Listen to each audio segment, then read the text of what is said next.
And we're live and on the air, and this is the TWIS Minion Science Island Hangout. And we're going to be talking about some really interesting science, technology, education, dip into politics. We're going to go over the whole gamut tonight. Joining me, we got Justin Jackson. Always a fun time with Justin around. And we have Richard Drumm. Richard Drumm, Yep. Now, you're the producer, editor for 365 Days Astronomy. Yep, the 365 Days of Astronomy podcast, free on iTunes. Congratulations on your first year. My first year? I've been doing it for 2.5, almost 3. For 365 days. It's you. Yeah, never mind. Thank you. These are the jokes, people. So wait, hey Ed, I still need a link to that chat room. Okay.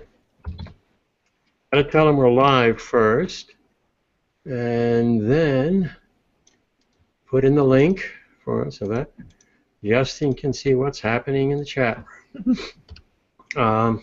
So, Richard, you had a day off this year, February 29th, right? No, I had to work an extra day this year. It's 366 days of astronomy this year. It only happens every 4 years, so I get used to it. I've been doing it for a little less than 3 years now. Yeah, this is my first extra day. Oh well. It's just another day of the week. You work with children sometimes, right? One of the stories Yes, we're going to get I do to presentations. Yeah. is how they've set up what they call a mixed reality simulation for 7th grade school kids. So it's a combination of the VR glasses, and they've got it set up so that we'll read about it, but it's basically kids get to kind of walk through and play a space traveler or something, and man, it is really cool. VR. Yeah, virtual reality. We're going to be living in a virtual reality world. Some technology stories about building a portable pharmacy. And it's just basically designed for emergencies. But and there was another portable pharmacy being built that's the size of a refrigerator. Now, in a couple of years, they marry that with 3D printing, and we're going to be printing our own pills. I mean, it's just going to revolutionize. Oh yeah, the meth labs will love that.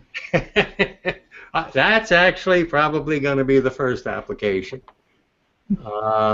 We got another company there, another organization building wireless chargers.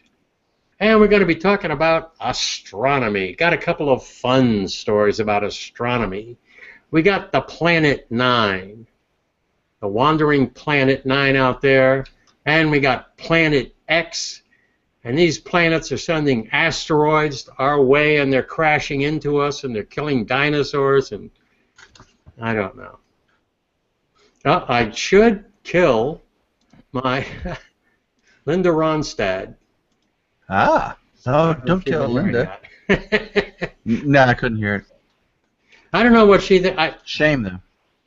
I was looking at my music stream, Linda Ronstadt, a show, 1967, 50 years ago. Unbelievable. In any event, also joining us, we got Hot Rod in the chat room. We've got WI Guy, Wisconsin Guy, also joining us. Let's see. Did I tell Justin he can use IRC just like TWIS? I'm telling Justin he could use IRC just like TWIS. Let's see. All right. Let's get this show on the road. Let's jump into the. Well, I'm going to jump into the astronomy stories first. And this is about how a distant planet could have killed off the dinosaurs. And it's a theoretical giant planet orbiting at the far edges of our solar system. Planet X. Planet X. Maybe it might even be planet. Now let's see. Got to get. I want a screen share, but if I'm going to screen share, I got to get the right link. Here we go. Now that Pluto's found its mojo with being a dwarf planet, think Tyrion Lannister. Yeah. Then this might not be Planet X. This might be Planet IX. Just saying. Could be any. Okay, I'm going to read the story. This is theoretical. Okay, obviously. Right. The guy's a math professor. I don't know, those math people are crazy anyway. He did some. I think he first came up with this idea 1985, 30 years ago, and now he has come up with some additional research. And the guy's name is Daniel Whitmer, University of Arkansas. Okay, right off the bat. So already red flag. Just to throw this out there ahead of the rest of the story. Red flag is you come up with an idea and for 30 years try to find a way to prove that it could be. And after 30 years of crunching numbers, you finally figured out a way in which you could possibly prove a hypothesis you had without having done 30 years of math. When the end result cycles back on what your guess was, you're probably influencing your data. I'll give you another red flag that just jumped out at me. Is in 1985, guess what prestigious scientific journal he first published his story in? Time magazine. Yeah, I see that.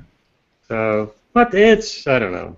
I'm throwing it in here because it's a really neat headline. So here's a job for any of us sitting here. Editor of the science news department at Time magazine. This seems like this could be a gig that has hopefully been filled since. Maybe they just don't cover anything to do with science anymore. I have no idea. I don't read Time magazine.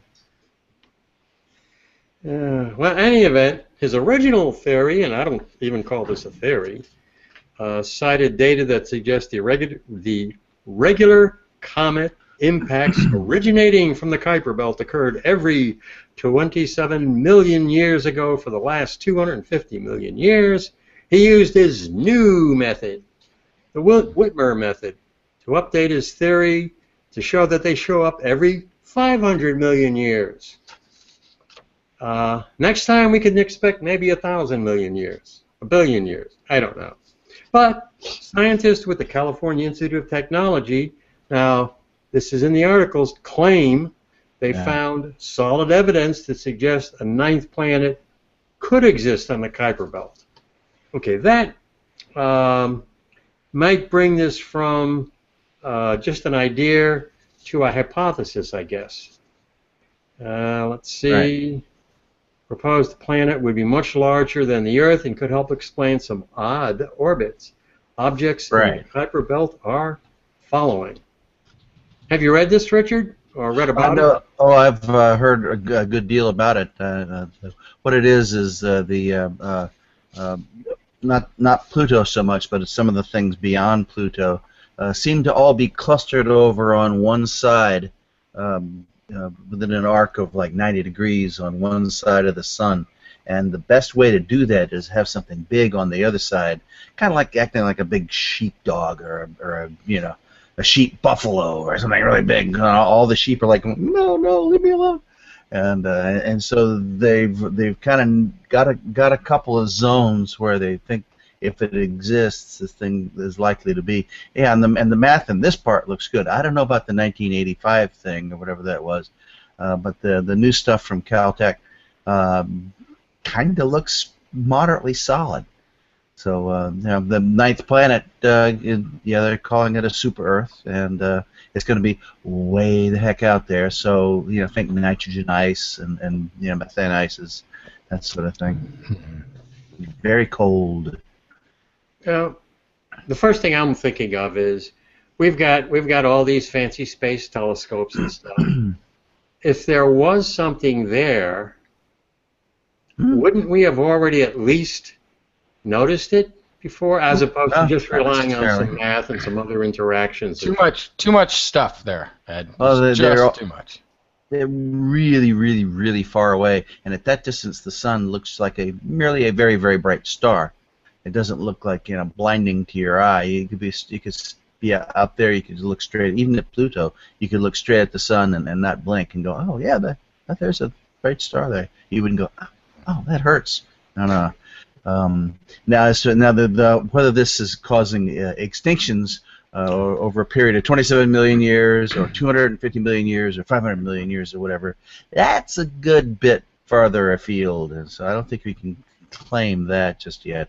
There are other theories that the sun orbits the galaxy, the galactic center, sometimes going a little above it, sometimes a little below, and when we pass through the plane of the galaxy, that we might be encountering stuff. Rogue planets and loose comets and whatnot. Hard to say, but yeah, I don't think Planet 9 or 10 or whatever they want to call it. I don't think that's causing In the one of these, extinction I of don't the know if dinosaurs. it's Planet X or Planet 9 is on like a 15,000 year cycle around the sun. Right. So. Yeah. Now we know. We know that there are these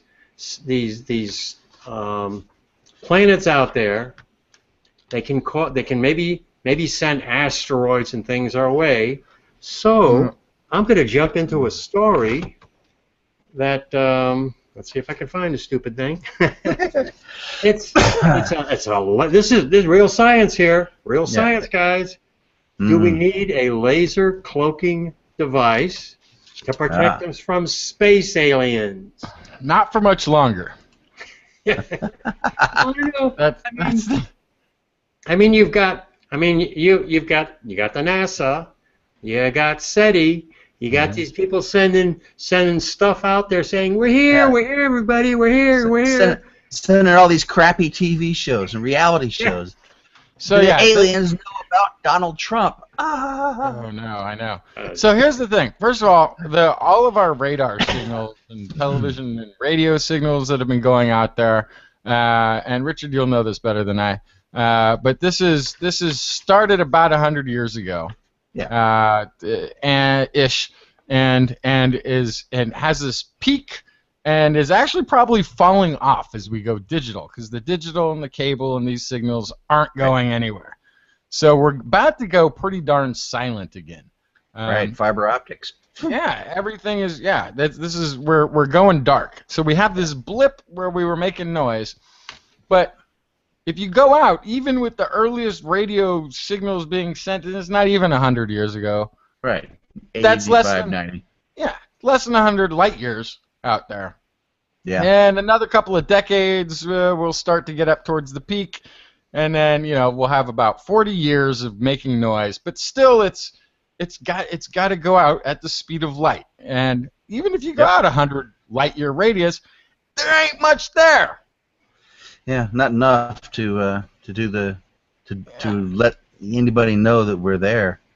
We're basically a tree that fell in the forest. Okay. With probably nobody there to hear it. So, and then we only did it once. It's not like we're going to have a whole bunch more trees falling. Well, I don't know. You got some pretty smart people a little worried about this. Stephen Hawking, the article claims they have cautioned against humanity broadcasting our presence out there. Yeah. I don't know. He's brought it up as a point, and it is a fair point. From everything from if you just look at civilizations that explore, they also tend to conquer when they get someplace that's interesting. And if you look at it from a biological context, it's like, again, using reference of like the Native Americans who had never encountered syphilis before and could have free sex without consequence. And then these syphilitic Europeans showed up, and that was devastating. So we don't want the polio blankets or the syphilis from the aliens, as well as they could just, conquer us with their laser beam eyes or whatever they're equipped with. But But these are also you know, Hawking spheres, I think, are legitimate, and that's what he's talking about in this scenario. I don't think that he's actually sensing that there's a great chance of this taking place. Although I got to say, I love one of the experiments he did, where he put on a television show and published in papers and made this big to-do about inviting time travelers on a specific day and time to come visit him, and nobody showed up. Yep. And I love that, because that's how you would communicate with the future, is be like, okay, on this day, with one of the minds that could handle the conversation, let's go and talk about this. And nobody showed up, so he gave up on time travel. But in terms of the if you really want to get discouraged about alien contact with another entities in space, you need to look no further than Seth Shostak from SETI. He will break down exactly how impossible this is. And in fact, he had described the likely closest encounter that we could possibly have is that we sent out a probe, something like a Voyager, maybe even a more advanced one, that will go deep, deep, deep out into the reaches of space. And billions of years after we have left this planet and are dead, this thing will still be cruising along, beeping away. Bing, bing. And some other alien race's robot probe could happen to be a close enough of vicinity, bing, ping, and back the other direction. And they might ping each other and go, aha, what's that? Even though both our race and whatever alien race it is have long since left the galaxy. So the best, most likely chance of a first encounter is two probes recognizing that there's something else pinging at them, even though those that created them are a distant memory. The stars that the planet upon which the life orbited itself has been extinguished.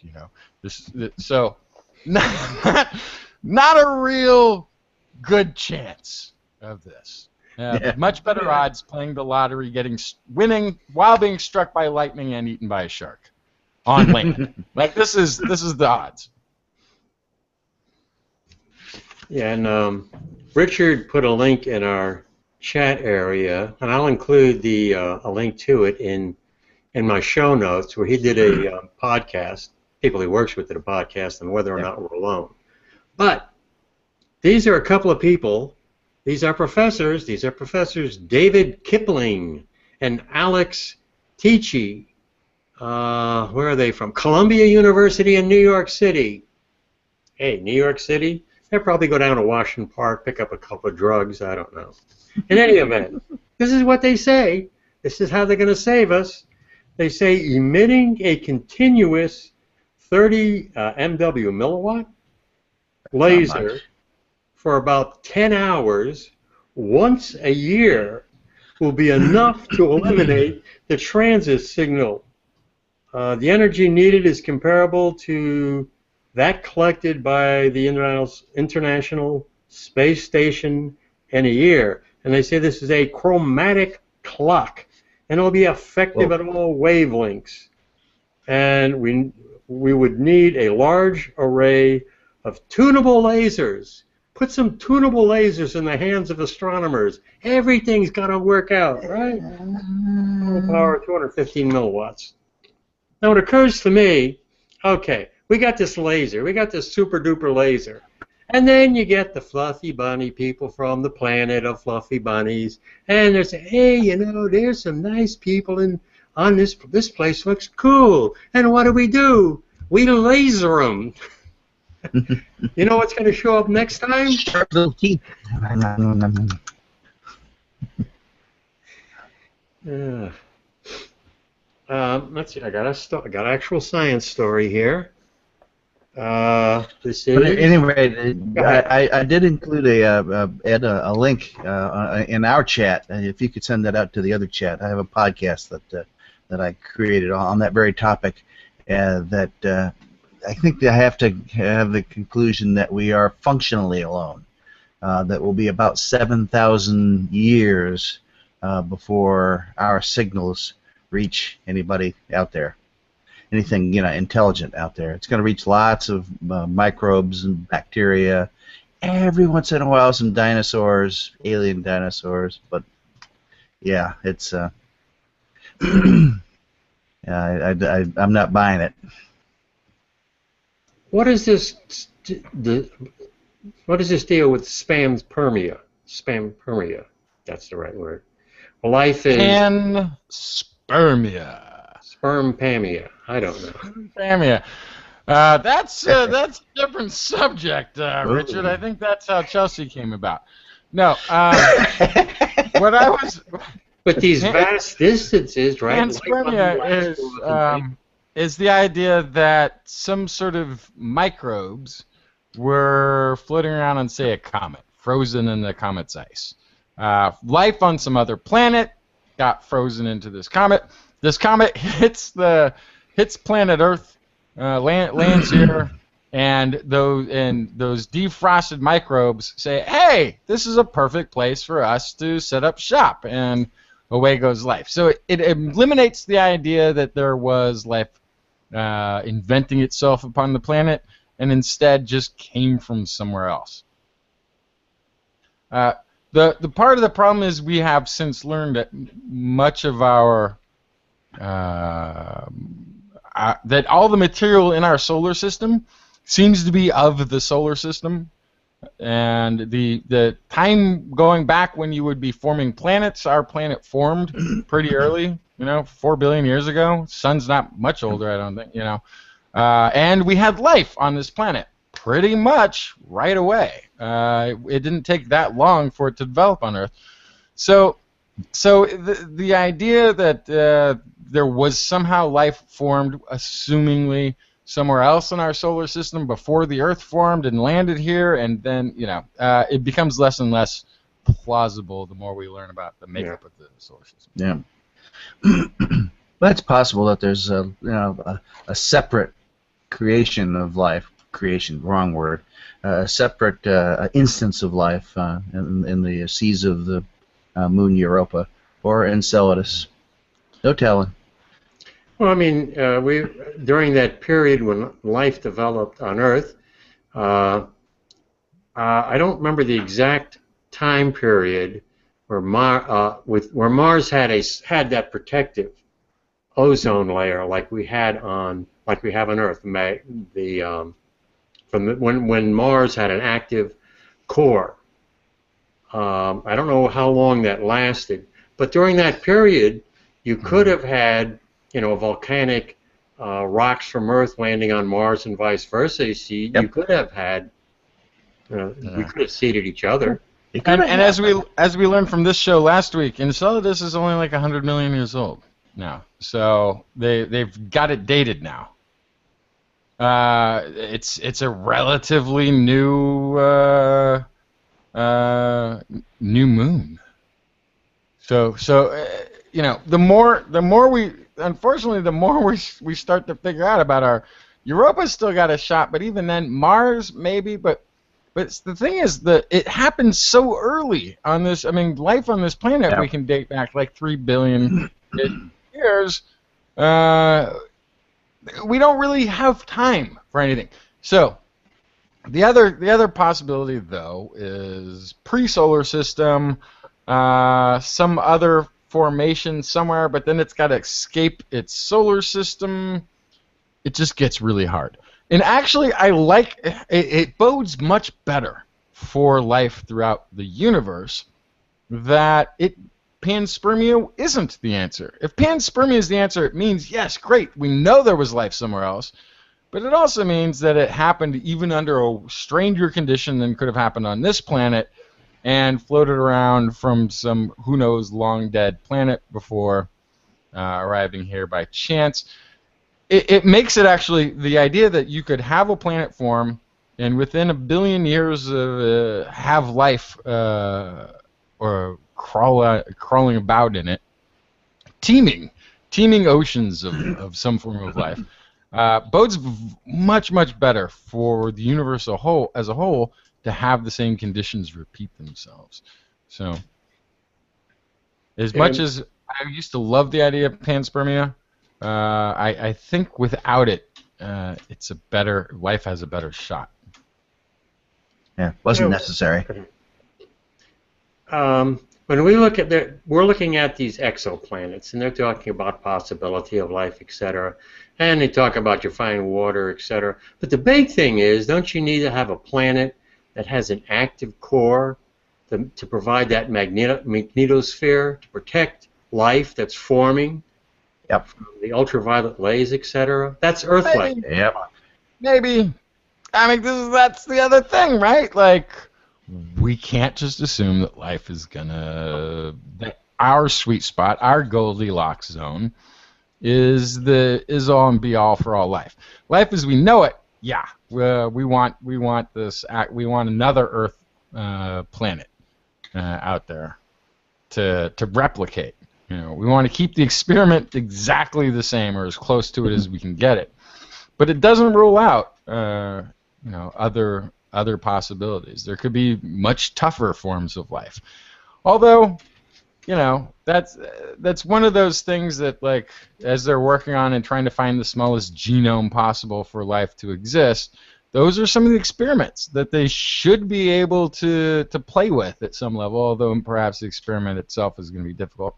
But creating life that could exist not on this planet, trying to engineer a life form that could exist on Mars, for instance, that can handle higher levels of radiation, that can handle, try to create a microbe that would thrive in a methane ocean. See if there's any way to get this thing to sort of replicate and sustain and be stable, and then you can say, okay, this is what we would be looking for on Europa or Enceladus, and if we don't find it someday, then maybe we introduce it. Maybe we play human. Yeah.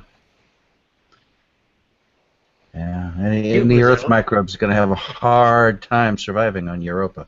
Yeah, so we can't send we're going to have to, I mean, and it's the other thing too, like I always think about this about Mars, like the first step with Mars is we have to create a microbial soil, and so you have to engineer something that's going to be able to live on Mars, and it's not going to be happening in our generation that we're going to be able to go farm there, or our robots will even be able to farm there, but we could actually set the stage for it. Long-term thinking, but I don't think you get to do space travel with a bunch of short-term thinking. Yeah. Yeah, some genetically engineered lichens or something that could survive on Mars, yeah?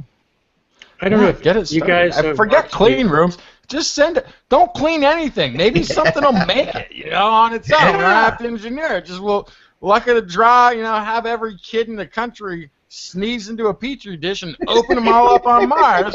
Maybe something will survive. Like, give it a shot. Why not? If life find a way, you got to, at least make the path open for it. Don't create clean rooms. Don't pre-select. Well, first we'll check to see if there's anybody living there, and if it's a dead planet, then yeah, let's have at it, see what happens. And as a space traveler, as we are going to Mars, my first thought is conquest and infection. So, right, like Hawkins' point, my first instinct is like, I don't care what was there now. Let's just start something new. Let's start something we can work with. Yeah, I don't know if you guys watched The Expanse or read the book. It's really terrific. Is it a book? Is it a podcast? Is it a movie? I still haven't found it yet.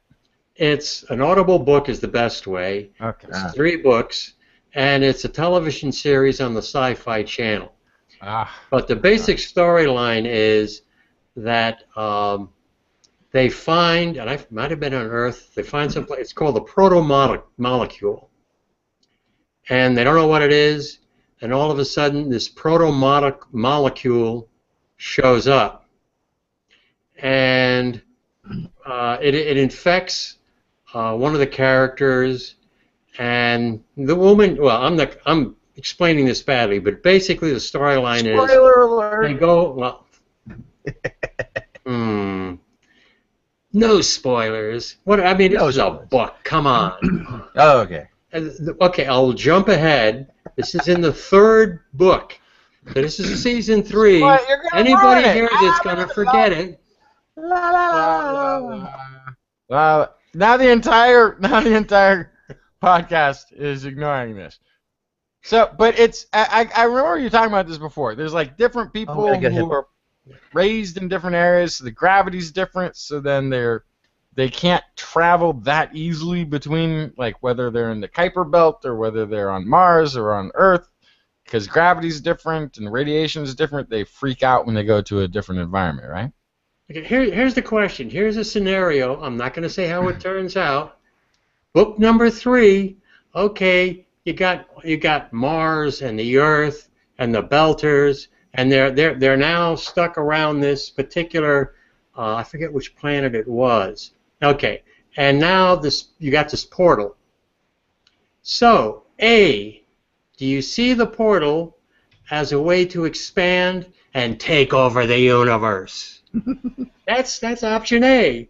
Or option B, do you say, well, I don't know. You know, why don't we just send maybe a ship out there, find out anybody there? Heck, maybe they're going to come and kill murderers. Who knows? So what are we going to do? We're going to conquer and destroy? Or are we going to go out, you know, a little handshake, etc.? Or are we going to go out with a craft that doesn't have any weapons? What's your choice? You go out in a craft that doesn't look like it has any weapons. And that's they my want you to final think. answer. That's my final answer. Muhahaha. But I send the weakest, scrawniest, most ailment-ridden humans to make first contact. Not you don't send your best and your brightest and your strongest. You send folks that'll set really low expectations.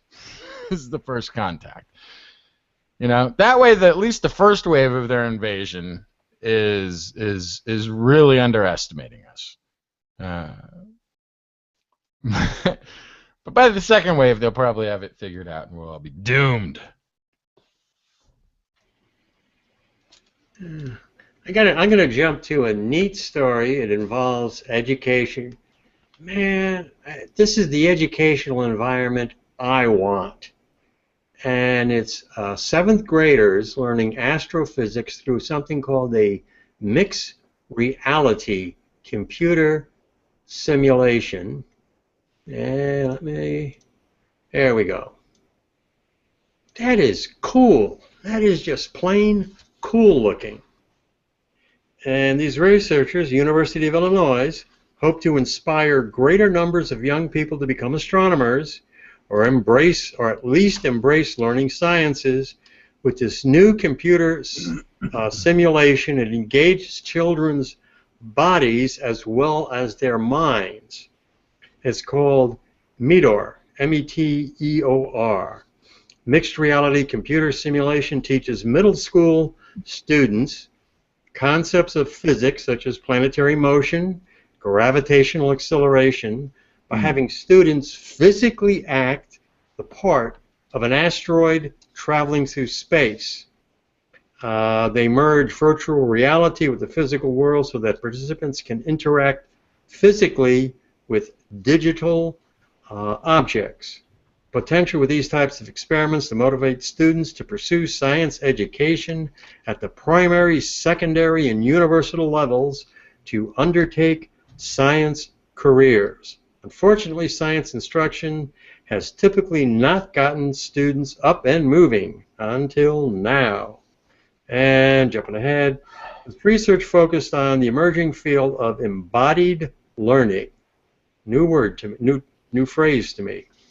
Blends physical activity and computer interaction with instruction, and is based on the theory that nearly everything people learn and know is grounded in their bodies and the physical world.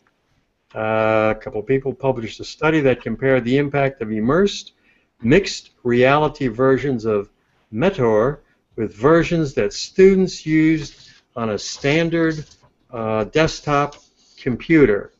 Simulation of the planetary astronomy is projected on a 30 feet by 10 feet floor screen.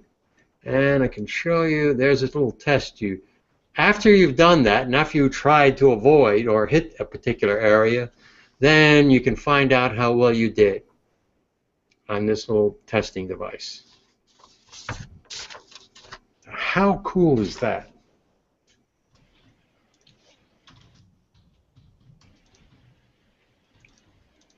Pretty cool. You've worked with children, right, Richard? True that, yeah. Yeah, I do presentations on astronomy to Cub Scouts, Boy Scouts, Girl Scouts, like that. Just think if it was a VR presentation. And I think it looks like VR is really about ready to take off. I think it's going to be involved, I mean, obviously gaming, but even beyond that. I mean, if you're trying to show people, if Blair is talking about climate change, and she goes out to a group of people, maybe kids, and they all have these VR headsets, you're in a virtual reality world. That's not the way I was taught.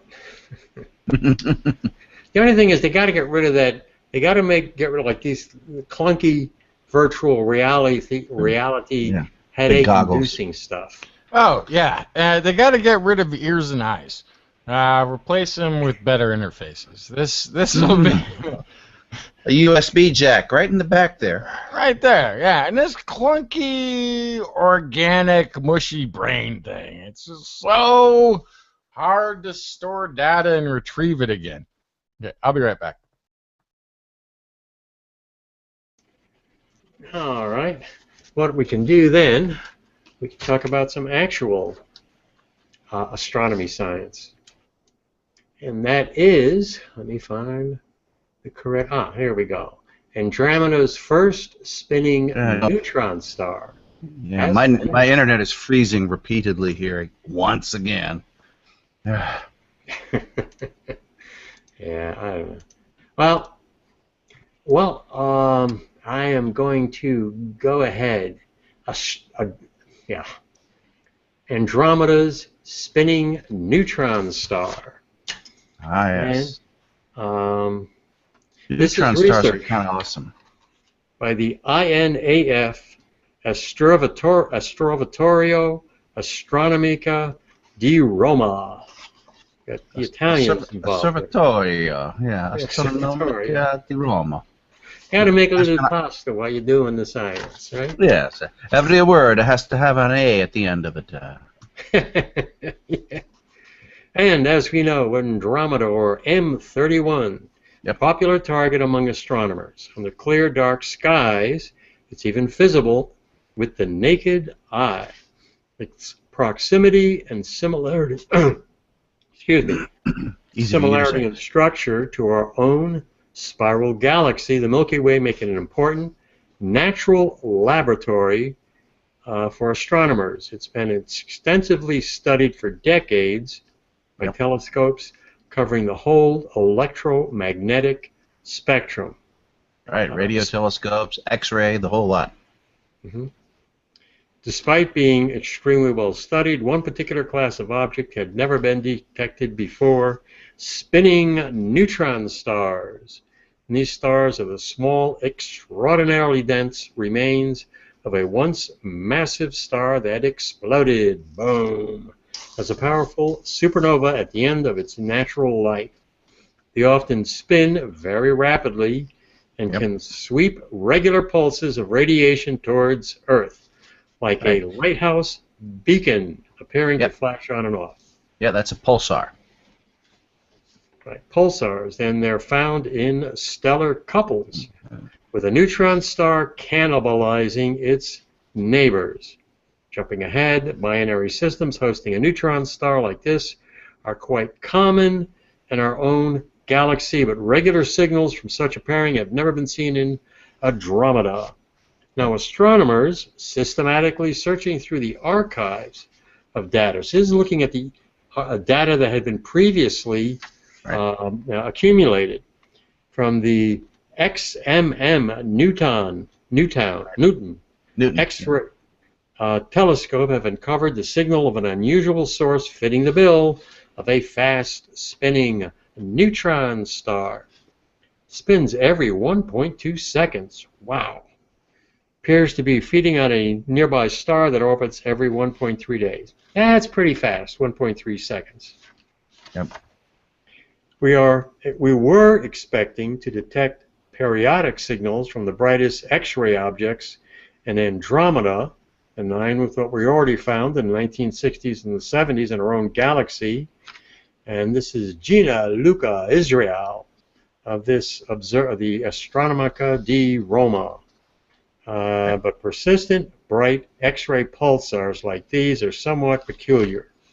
Jumping ahead, we look through archival data of Andromeda spanning 2000 to 2013, but it wasn't until 2015 we were finally able to identify this object in the galaxy's outer spiral in just 2 of the 35 measurements. Wow.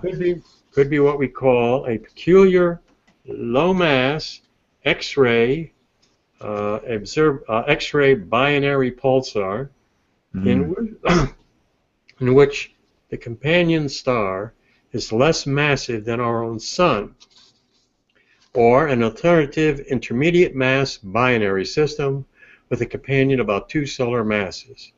Yep. We need to acquire more observations of the pulsar and its companion to help determine which scenario is more likely.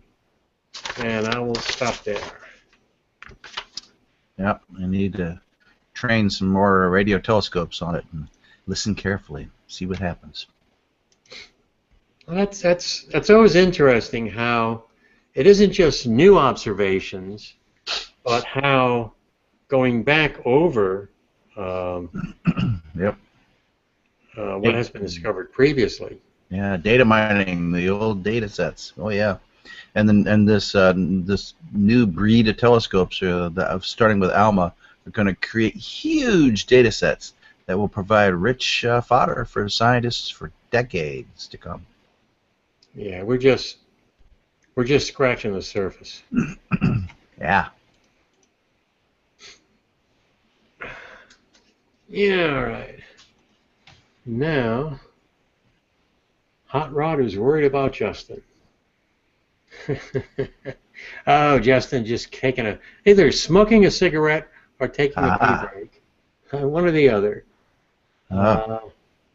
Let's see, the chat area. What have we got going on in the chat area? Maybe it's a Dorito break. Ow. That could be. That could very well be. Now, I can't see it, but I got my protein bars, healthy protein bars tonight. Good grief! What have we got here? We got Hot Rod. Hot Rod just wants to release Ebola to Mars.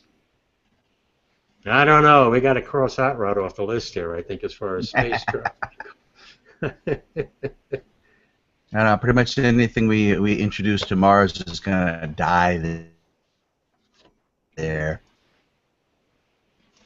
Okay, got a couple of. I got technology. Man, it isn't. Technology is advancing by leaps and bounds. Now, almost daily, it seems. I mean, I was going through, all the different technological news that was on, the papers and stuff. It's hard to pick. Hard to pick them. There's so many. Here's a neat one, and here we're talking about a portable pharmaceutical manufacturing system. Let me screen share this. There's a couple of these out there, a couple of companies. That's what that little sucker looks like. Okay.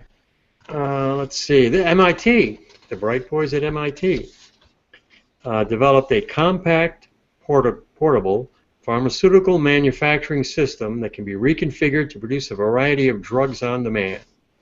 It's just, in this case, Drugs just on demand. Woohoo! Yes. It's just emergency generating supplies, electricity to handle a power outage. This system could be rapidly deployed to produce drugs needed to handle an unexpected disease outbreak or to prevent a drug shortage caused by a manufacturing plant shutdown.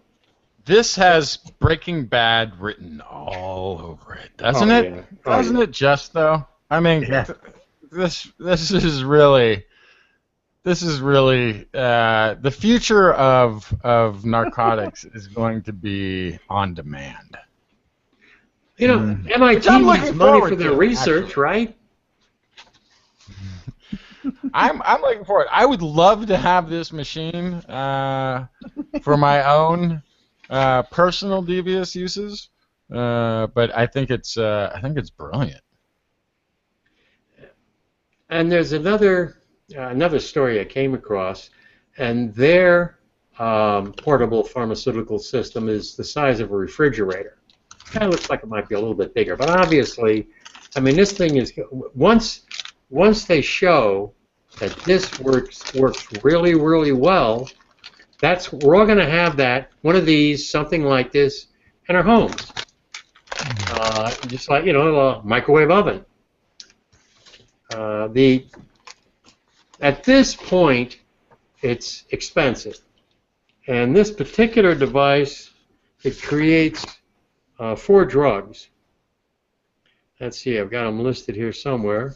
Big whoop. And there we go. 2 of them, Valium and Prozac. So there you go. Benadryl, lidocaine, Valium, and Prozac. Yeah. I got an idea for a home business all of a sudden. But eventually, you're going to have something like that. What you need is just the machine. What you need is the prescription written in English that you can read, or perhaps actually a blueprint.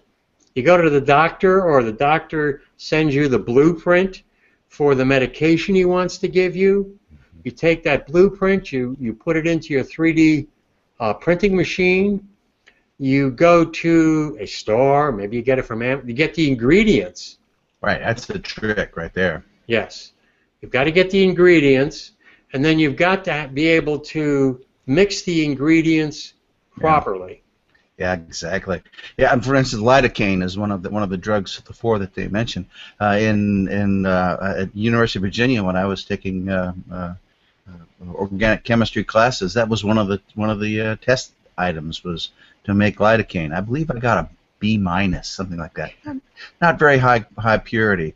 It was hard to do. Yeah. It also shows you what DARPA has also invested in this. And you can imagine how something like this, I mean, in the battlefield, not necessarily in the battlefield, but the support area, where you can bring some of your basic stuff to treat soldiers, and you go to the hospital areas that are either out in the field with one of these devices. You have to also bring the capability of cleaning it. After you've made a batch of lidocaine, you don't want to turn around and make Valium, because the lidocaine is going to be impurities in your Valium. Oh yeah. And things like pentane, for instance, are one of the as I recall, pentane was involved in making lidocaine. Yeah. I think something like this is more likely in terms of personal use when you're talking about the very, very expensive drugs. I had a neighbor, and I think he said something like $10,000 a month. Holy crap. Yeah, for his medication. So that's where you're going to use something like this, when it makes it more worthwhile. Except that the machine will cost $500,000.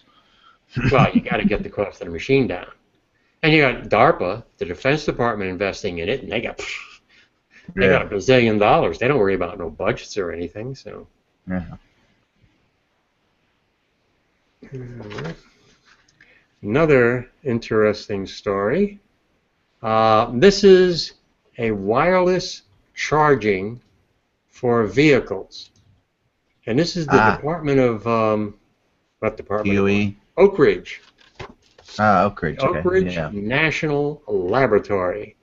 Let me screen share once again. Okay. And this is a 20 kilowatt wireless charging system developed by the Department of Energy's Oak Ridge National Laboratory. It's achieved 90% efficiency at 3 times the rate of the plug-in systems commonly used for electrical vehicles today. This ability can help accelerate the adoption and convenience of electric vehicles. Industry partners, Toyota, Cisco Systems, Evitron, Clemson University, Automotive Research. They've made tremendous progress from lab proof of concept experiments just a few years ago. We have set a path forward that started with solid engineering, design, scale-up, and integration into several Toyota vehicles. We now have a technology that is moving closer to being ready for market. They've achieved the first 20 kilowatt wireless charging system for passenger cars, developing unique architecture that included their built-in inverter, isolation transformer, vehicle-side electronics, and coupling technologies in less than 3 years. For the demonstration, researchers integrated the single converter system into an electronic Toyota RV4 equipped with an additional 10 kilowatt hour battery. They are looking ahead at their next target, which would be 50 kilowatt wireless charging. Providing the same speed with the convenience of wireless charging could increase consumer acceptance, blah, blah, blah. And as the researchers advance their system to higher power levels, one of the chief considerations is, of course, safety. Yes. And RF interference. You can imagine somebody with a pacemaker trying to charge their car with this thing and having their pacemaker shut down while they're charging their car. And they're talking about 90% efficiency. Well, when you take like an electric cord and plug it into the wall, that's 100% efficient. Well, you know, minor detail. The high-frequency magnetic fields employed in their powertrain across a large air gap. They say they're focused and shielded. This means that magnetic fringe fields decrease rapidly to levels well below limits set by international standards. They're gonna be safe. Promise, they say. Energy Efficiency and Renewable Energy Vehicle Technology Office provided funding for this competitively selected project. And wireless power transfer, that's interesting. Wireless, that's a key. Wireless power transfer. It's a paradigm shift in electronic vehicles. Okay. Electric, yeah. Electric vehicles. I don't think people have that much of an issue. I mean, when you plug in your computer or your TV set into the wall, is that a problem? Do you feel like you have to have? When it comes to electronic cars, the problem right now is the length of time it takes to charge. And in the Tesla charging stations, it can take 30 minutes. Yeah. That's way too long. Right. So what you need is to be able to get that charge quickly, get the battery to hold it. That's why the efficiency is important. And not necessarily at home. You get your own charging station at home, and Tesla will help build that. That might be okay. But I live in an apartment, so I can't do that. If you have your own house, you got a garage, you put in your charging station. But also when you're on the road, you want to be able to charge. You want to be able to drive into your charging station, charge quickly, just like a gas station. Yeah. And we're not near that yet. So, Yep, nowhere near. So here's the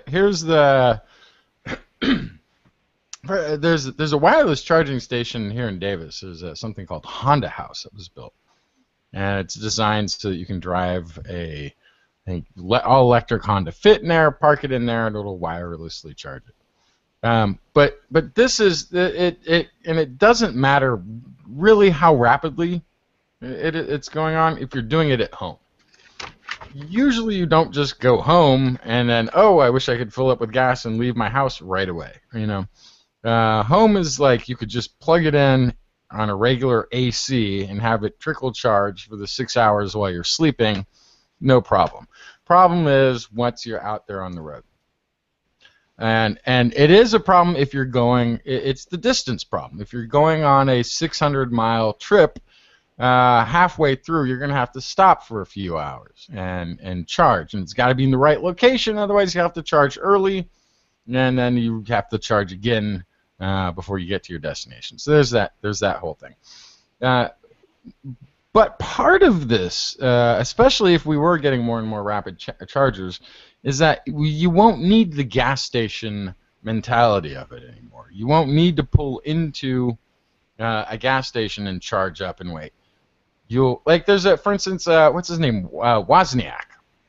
Steve Wozniak has a Tesla, and he stopped out at in the next town over, Vacaville, at the what is it called, Tahoe Joe's Steakhouse, because they had electric charging station. So he pulled in there and he went in and had a meal and came back out, and his car was charged and he went on his way again. So part of the freedom of this, in a sense, is that anywhere you go in the future could have a charging station. So it means if you go to the supermarket, and that's what your destination was, you can go there and plug in or maybe wirelessly charge or whatever it is, and you can charge up right there in your regular parking spot. And you could sort of see this arms race of restaurants and supermarkets. The Target store here in town has a bunch of parking spots that are reserved for electric vehicles and have the charging station right there. So for those folks, they go out, they park at the store, they hook their car up to be charged, they go in, they spend an hour shopping, they come back, they've got more charge in their car than when they left it there. So there is going to be this sort of ability to charge anywhere because the electric grid goes everywhere. Yep. But the speed thing is going to be mostly a factor in distance travel. And so there's been also this attempt to find a way to come up with a system of removable batteries. Or fuel cells. Right, fuel cell, something where you just go, you pull up to something like a gas station. Glug. Whoop. Off you go. And they pull out the old battery, put in the new battery, you'd head down the road, you get some credit for the charge that was remaining in your batteries. There's a whole list of problems with that, but you sort of have to look at it like propane. When you buy that propane container to go with your barbecue, you've got a core fee, right? But then when you turn it back in, you don't have to turn it into the same place because it's the same unit. It could be even at a different location. You turn in your core, and then you get the other one, and they refill it. So there would have to be some sort of system like that developed. If they come up with rapid charging, though, you get rid of that whole need for that core thing, and the whole changing of batteries has been an issue. And then all manufacturers have to be standardized, not just on a plug, but on a battery, and then so it becomes too difficult. So rapid charging would have to be the way you really efficiently do this. But yeah, if it's blasting pacemakers and interfering with the radio frequencies, then Okay, well, Hot Rod in the chat room had a good suggestion for me. Okay. He said all I need to do is get an extension cord, hook it up to my electric outlet, and then run it outside to my car. Now, that's not a bad idea, but as I mentioned, our condominium association might object to me electrocuting any of the local kids playing, so I don't know. Yeah. Yeah. Or you just need to work someplace that has a charging station. We've got one at our work. There's only Work? one. Excuse me? No, Did you I mention the know. dirty word work? I know, Ed. It's beneath you now. But so we've got one at our work, and the general manager has an electric car that he sometimes drives to work, and he'll plug it in, and it'll charge over the day while he's there. So there's but that's right now it's an uncommon thing to have a place that you go to with any frequency that has this. But really, like if you have two restaurants, kitty corner, and one's Indian and one's Thai, say, for whatever reason, and you're trying to choose which restaurant you're going to as you drive your electric car on the low charge, and you see one has got a complimentary charging station in its parking lot, and the other doesn't, that's where you're going to go. So that's what I mean, that there might be this sort of arms race of companies that are drawing you in, because you don't have to be at a gas station. If they can set this up in their parking lot, they can bring you there to have a meal as opposed to somewhere else, and it becomes a huge marketing thing. Maybe they got solar panels on their roof that charges batteries that discharge into your batteries, so they're not even paying full market rate on it. So there's a nice industry boom that's on the way. But I'm also kind of curious because I don't know anything really about fueling of hydrogen fuel cells. I should be learning about this because the Honda has a hydrogen fuel cell car called Clarity, which they have a number of on lease operating in Los Angeles area, and supposedly Northern California will be getting it later this year or early next year. And so I don't even know where the charging station. I've never seen a sign that says hydrogen charging station here. I know we have a hydrogen fuel cell partnership group a couple miles down the road. So they may have an actual charging station, or filling station. Like I don't even understand quite how it works. But so that's another there are competition. There's competition for the electric car out there still. I feel like it's going to fail. I feel like if hydrogen fuel cell really does work efficiently to power a vehicle, then why wouldn't you just use that to create the energy that you're charging an electric car with? If it fuels quicker, it has that advantage. But you could handle any make or model of car that hasn't created that by having a hydrogen fuel cell power generator at an electrical charging station too. So there's competing. This is beautiful. It's a wonderful thing to have. There's competing concepts that are gonna be duking it out over the next few decades, and the bottom line is we're very shortly going to have cars that don't run on gasoline. They're lower maintenance, right? Future. You don't get the heat buildup that you do with the internal combustion engine. It's just instant startup. Unlimited torque. It's fast. So for the automotive industry, who's been working on hybrids and alternate energy vehicles for some time,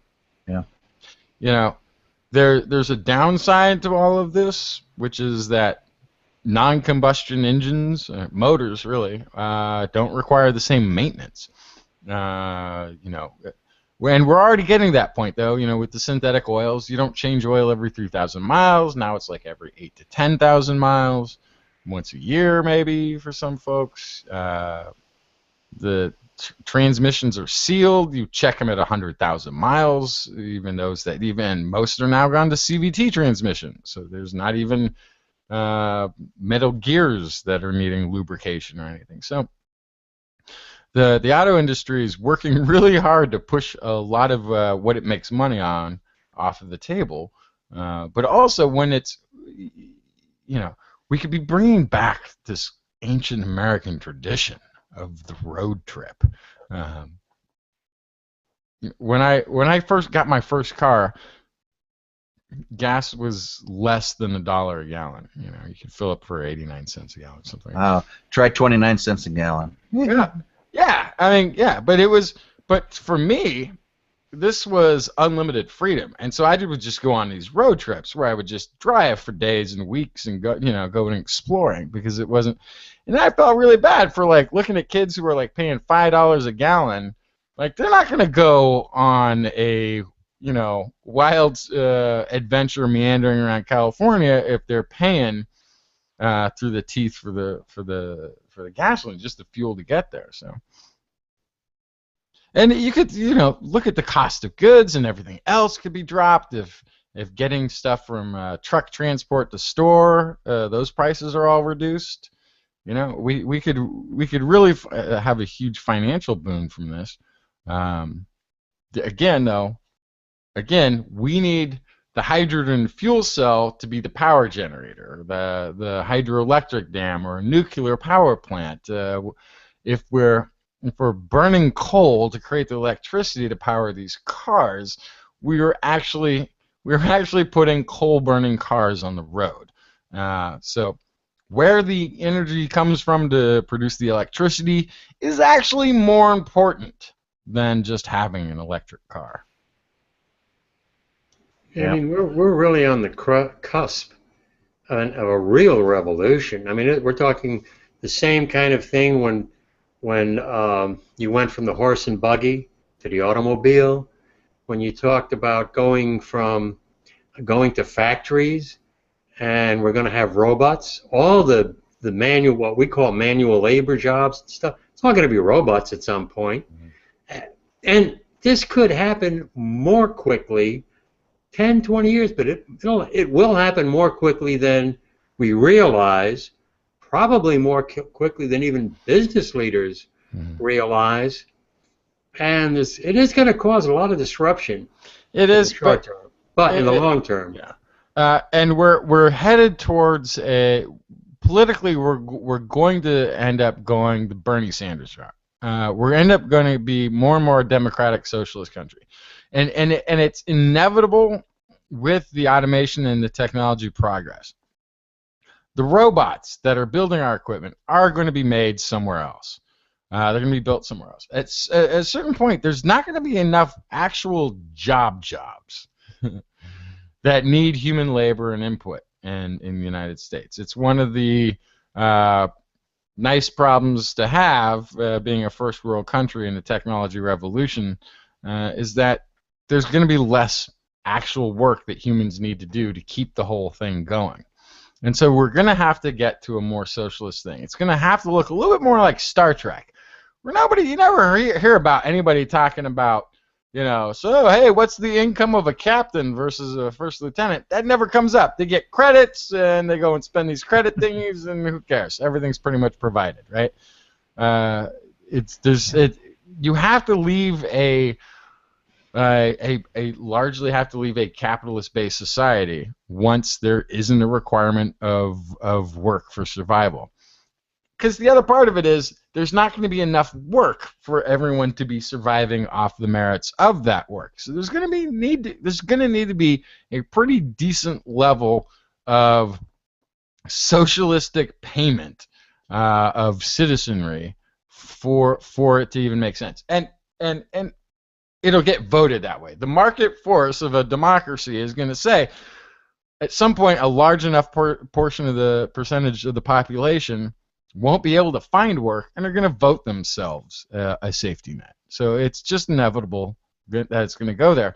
But I think it's very important in that type of society to have like a Sanders plan of not K through 12, but K through college be provided, because you're going to want really educated people figuring out what to do with their time in a society where the menial labor jobs aren't there. You're going to want them to be artists and innovators or musicians or whatever it is that they find interest in studying, because you want them to be productive and creative still. You don't have to be productive.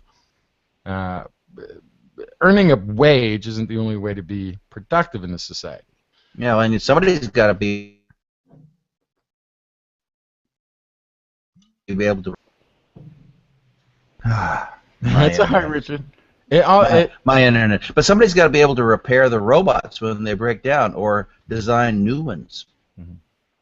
Well, our whole educational system will change. It will have to change, and it's changing, I think, already. Where you have the part of the educational system where you're getting information, the basic stuff you need to get by in society: reading, writing, how to talk, all that other stuff. But then you've got to get technical skills. You're just not going to be able to graduate from college, from high school or something, and say, "Okay, I'm going to get a job somewhere." You're going to have programs that provide specific skill sets, and kids at an age, maybe even an earlier age, 16, 17, 18, they're going to be doing it at home. Maybe they're going to have a VR set so they can actually fix a machinery, almost live, and it's going to be freeing, I think, Justin, what you're talking about, where people will be able to get into and do things that they want to do, as opposed to what they have to do. Financing is a question, but we get rid of war. Look at the amount of money the United States spent on war. I just read one of my Facebook friends talking about, I think it was $600 million on aircraft in Iraq that has been sold for scrap for $30,000. We eliminate the amount of money we spent on war. We eliminate the amount of money that we spend on health care, because people will be healthier. They will be able to get access. We're going to be treating people like stem cell technology, preventive medicine. Instead of dealing with the disease afterwards. It's And when we're talking about spending here's something very important to always remember when we're talking about spending. You have to picture where it has to be a vision of where the spending is actually taking place. So, for instance, as you just mentioned, $600 million of scrap metal, right? Sold for $30,000. Well, that scrap metal has left the room. That $600 million, well, actually, probably not. That $600 million was spent in the U.S. On contractors, on suppliers, on everything else. So that $600 million actually isn't lost. That $600 million stayed here. But every time we buy any product that's made in another country, whatever, even if it's a small percentage of that dollar, it doesn't come back in. Those are dollars that leave the pool. We got to picture this fund as a swimming pool. And every time we buy something from somewhere else, some of the water leaves the pool. Anything that you spend on food stamps, welfare, this money is staying, pretty much 100% of that water is staying in the main pool. It's just going to this neighbor, that neighbor, the other neighbor instead of where it started. So anything we spend on education at universities here in this country is money that didn't leave the country. It's still here. It's now actually being activated in the economy. It's actually participating in the economy. It's buying cars, paying rent. It is. Restaurants. Yeah. So I work in a business that's filled for some reason with a good percentage of conservatives, people who think they're Republican. Car business, and we were talking about the $15 an hour minimum wage, and a lot of people were putting it down. I was like, do you realize how many more cars we're going to sell at the outset of a $15 an hour minimum wage? Suddenly, there's going to be people who meet this threshold of debt to income and have this income freed up for their car payment, so they can finally invest in a reliable bit of transportation, right? That money, that additional money that the lowest wage earner earns, isn't going into some sort of savings account that won't see the light of day for 20 years. If you give Bill Gates a $300 million tax break next year, it, I would assume, not affect his spending at all. His spending is already whatever he wants to spend, and doesn't include that $300 million, right? So anything that you add to the bottom, it's trickle up. Trickle down doesn't work. Trickle up is the only thing that has ever worked to stimulate the economy. Anything that we add in terms of spendable income to those who are going to spend 100% of it stays, largely here. Now, if they go and buy a bunch of junk from overseas, a little bit of that money will slip away each time. So, but things that you can't lose on, investments that you can never lose on, are things like education, things like food stamps, which will both support the person receiving it and the farmer. Both of those funds are staying in the country and are not diminishing our economy in any way, but in fact contributing to it. Also, unemployment. I always feel like unemployment, paying like they during the recession they knocked it out to like 2 years or something like that. Unemployment is one of those things also where none of the money that you invest in unemployment leaves the country. That money stays here. It helps somebody pay rent and pay for groceries and do this sort of thing. They're putting that money right back out into the economy, stimulating the economy. And in a weird way, the more people that you have on unemployment who are happy with it, which some people will complain, oh, they're happy with their unemployment. The more people you have happy on unemployment, the better. Because that means there's less competition for the jobs that are barely there as it is, so those who really want, need, or have an interest in this, that, or the other job can get this, that, or the other job. Whereas if everybody, there's never full employment, ever anyway. But the more people who are like, I'm going to take a time out for a couple years. I'm going to go on unemployment. I'm going to maybe pursue an education, or I might, work on that book or whatever they're going to do, or just go and travel around and smoke weed. Whatever it is, as long as they're happy doing it, the job recovery has a chance to let those people who are looking for those jobs actually acquire those jobs. And all of these things always work out for the best. I mean, do you want a worker who's working because he has to, and maybe is doing some meth dealing on the side or whatever the heck? You want that person? I would. You want a motivated worker. You don't have somebody who's going to hang around looking at the clock. Well, half an hour to go. I don't know. I'll shuffle a couple of papers or something. You don't want that kind of a worker. Let that person hang out on the back porch, hang out with their buddies. Let them do that. And let's get the people who are working who actually want to do a good job, whatever that job happens to be. Yeah, absolutely. Yeah. Also, if you throw in that whole tuition free for citizens at public schools, you also really do allow somebody to take advantage of a downtick in the economy and the job market and go pursue an education in a field that they have an interest in. And so when they re-enter that job market, they're doing so in a much better position to do so, and in a stronger position for the employers to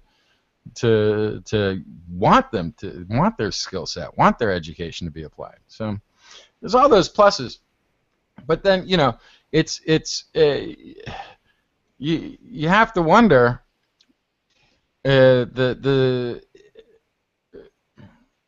I always understand the sort of argument from the other side that you don't want a society of people who just feel entitled.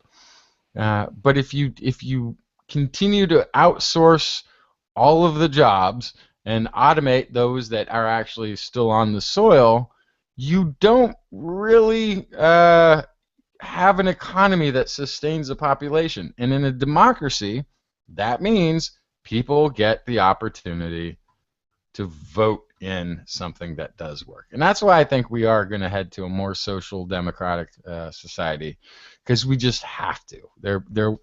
There isn't another way to do it.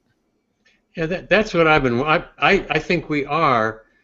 I don't know how rapidly, but we're approaching a real evolution and our economic and our political system. I mean, think of all these people. The people they're laughing at Trump and the Trump supporters, but these are angry people. They're angry at Washington. They're angry at their happy, where they are in life. And there's a million or more of these people. Even the Sanders supporters, unhappy with Washington. Now, what's going to happen? And I can really see. Let's say Hillary Clinton wins, becomes president, and then nothing changes. That unhappiness is going to grow. It's not going to fade. And it's going to be very difficult, whoever that next president is, to make some really big needed changes. So, we're really getting to that point where the breakdown of the Republican Party, or our party system is going to break down. You now have, a political system based on lobbyists and people throwing bunches of money at congressmen, etc. Trump's not throwing bunches of money, and he's winning. Sanders is not throwing bunches of money, and he could win. So we're really on the cusp of some really major changes, and I think they're needed. Yeah, super PACs have outspent, more than doubled what the Republican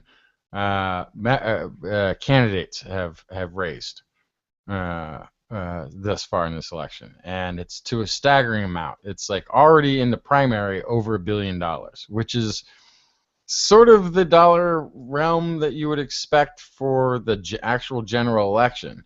But there's already $1 billion of super PAC raised and spent in this primary. So, and it's only a handful of individuals behind it. So, and they've largely wasted their money because the candidates that they keep choosing keep failing. But it's going to be tough. It's going to be This is a propaganda war. This is all.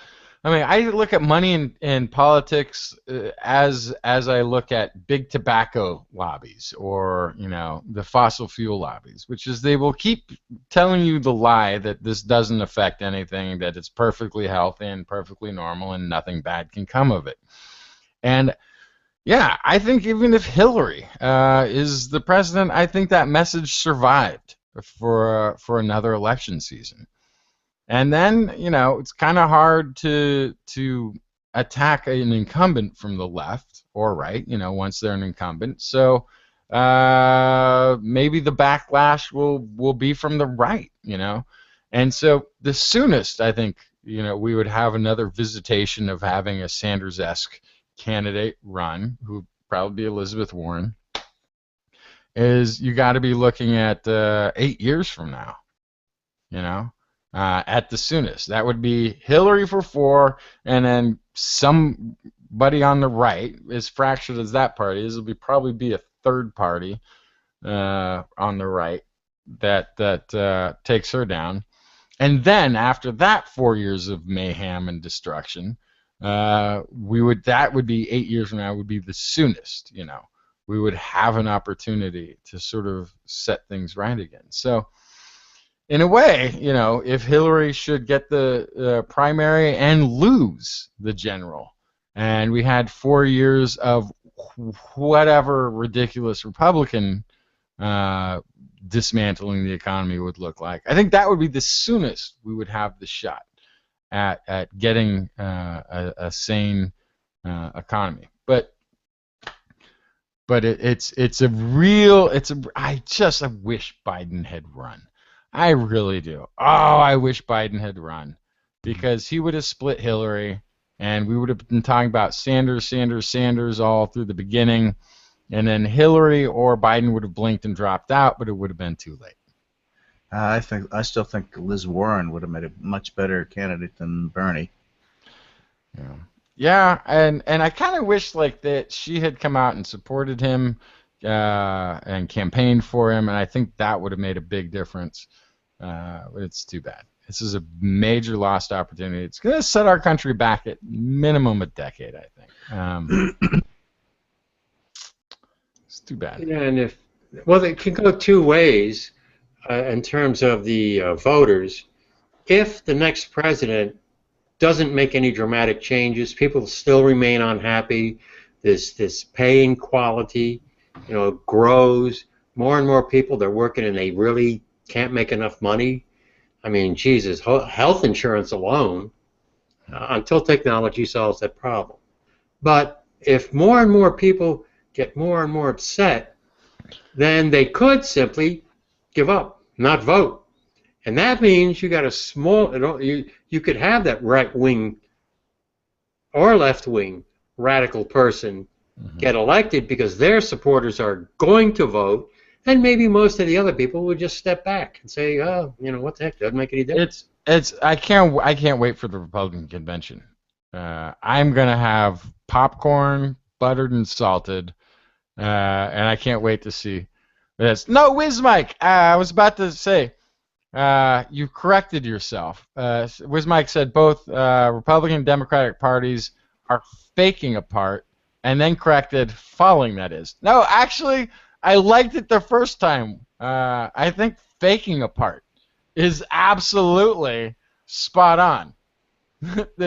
The both parties are faking apart because they're continuing to put out the same BS sort of platitudes and statements, and people have stopped buying what they're selling is what's happened. People have stopped buying some sort of Democratic platitude of being for the same things the Democratic Party's always been for, and are leaving it at those couple of issues without tackling the hard problems, because that's what Bernie was doing. And much to Trump's credit, he's pointed out that very well that the Republican Party has done very little for the average Republican voter. He's couching it in, scapegoating every different group that he feels is in no danger of voting for him anyway. But they've both been pointing out that your party's been failing you. Your party hasn't been living up to its own ideology. And part of what the Republican Party's upset with Trump on is that he's speaking those sort of hinted at subtleties that they kept sort of just above radar, but only so barely they couldn't actually be called on there being a xenophobic, blame, scapegoating thing. He's come out and actually stated things. Like, I love the last one. He's like, so if there was an anti-abortion law, would you go after women who had abortions? He's like, that's the law? Yeah. Yeah, if that's your policy and that's the law, that's exactly what follows. So he's stating publicly the sort of subtle agenda of the Republican Party that they're actually a little afraid of themselves, and he's stating it loudly. That's why he sounds like a xenophobic, racist, misogynist, because he's actually speaking aloud that party's line. And on the other side, that's basically what Bernie Sanders is doing. Is saying if we believe in progressive politics that aren't controlled by lobbyists and corporate interests, then we don't take money from them. And then the Democratic Party, who's always been like, yeah, we're against those things, but we still want their money, is having conniptions over there too. I gotta go, guys. I will see you next week. Great having you on. Thanks for showing up. Yep, same time, same station. Didn't get to us. There's a. I don't know how long you want to hang around, Richard. For a little bit, but my internet is kind of. It's even more flaky than I am. There's one story. It's a New York Times article. Sure. And it's about a methane leak that occurred in California, but the article reads like a movie, like a freaking movie. It's a long article. I'm going to read the first couple of pages simply because this is just like an entertaining movie. This happened. It was late January, Porter Ranch, affluent neighborhood, fringes of Los Angeles, and a guy sitting in Starbucks. And he's a young trial lawyer running for Congress, beautiful day, etc. And then he saw these people over here. okay? And they had this little equipment, and they're testing stuff. And he's saying, okay, I wander over, what you guys doing? And I'm paraphrasing this whole thing, but, what are you doing? They say, not do, don't worry about anything. Couple of minor tests, no problems, but don't come in the area. Yeah. A little scary. What the heck? All right. He said, okay, he's a kind of guy. He's going to go along. He's going to obey the law. They tell him to go away. They had the Southern California Gas Company thing on there. Okay. All right. You go a couple of days later. You got a pilot. Now, the pilot happens to work for the EPA, I think it is. But, he's just flying around. He does this all the time. So he's flying around, and he comes to this area, and all of a sudden he gets, somebody on the squawk box saying, okay, stay away from this area. Don't go into this area. He says, well, I fly through here all the time. What's the problem? He said, no problem. Just stay away from this area. Just get out of here. Stay away from the area. Yeah, no problem. Just this is a problem. Okay. Well, he goes back. 2 days later, he comes back. He's an EPA pilot. He's got his trusty little measuring device. Now he goes along, goes through the area, looks at the reading. Kind of strange.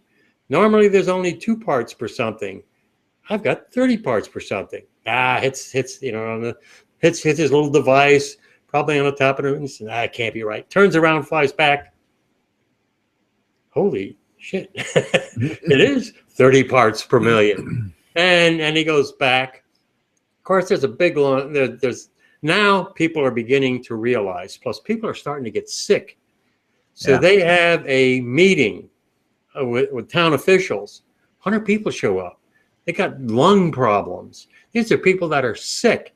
It turns out that there was a release of methane gas, and it was something like 900,000 whatever. So you had this huge release of methane gas. The gas company tried to keep it a secret, and it can't do that nowadays. That's basically, I don't know. Number one, the first thing I will bet is the trial lawyers or the litigation lawyers from around America probably hopped on the first jet to this town. But this is why you need government regulations over business. How could that business, Southern California Gas, that's a major corporation. How could they try to, as far as I can see, cover up something like that? I don't know. Yeah, it's nuts. And think of all the waste. Think of how many cars that could have, powered. And Dale Liebrick, our Canadian Minion, has talked about it in the past. It isn't that these people who work and run corporations are evil. They're not evil.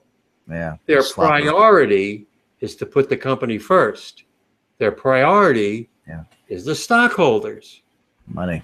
And if it comes down to, they're going to protect their company because it's not their priority, which is why you need government monitoring. You need government monitoring of the stream. And if the government needs to spend more money on something like the EPA or whatever, that's where they should spend more money on. Because who the heck knows how many more of these situations have occurred and are occurring. Yeah. Yeah. Well, on that happy note. Yeah, that's a big, long article. Yeah, it is. And I paraphrase it because it reads like this is going to be a movie. This is going to be a movie or something. Because when you read through it and you see the sequence of events, it's amazing. Made for TV movie at the very least. Yes. Well, maybe it'll be on Frontline. I get, and this is story goes back to I think February, November. No, last year. It was months. It was like November, October, something like that when it first started. We're going to hear about this some more. This kind of thing some more. Yeah, here we go. October. Late October, the smell of gas was so strong, she was sure there was a leak inside her house. That's Paula Vasquez. Yeah. Ah. Yeah, but that's why I think we're moving towards like energy and things, homes having their own generators. We talked about that battery. Yeah. If you can have a solar panel that's, I don't know, 50, 60, 70% efficient in converting sunlight into energy, you got that battery that can hold it and store it, maybe even for 3 days worth. You do that. Why do you need the gas company or anything else? You just put that device, you know, that generator or whatever in your own backyard. And I think eventually that's what will happen. Yeah, yeah. My personal plan is to get some solar panels out here and try to at least take some sections of my house off the grid. I've got HVAC that's electrical powered and electric hot water heaters and things that I'm not going to be able to do that.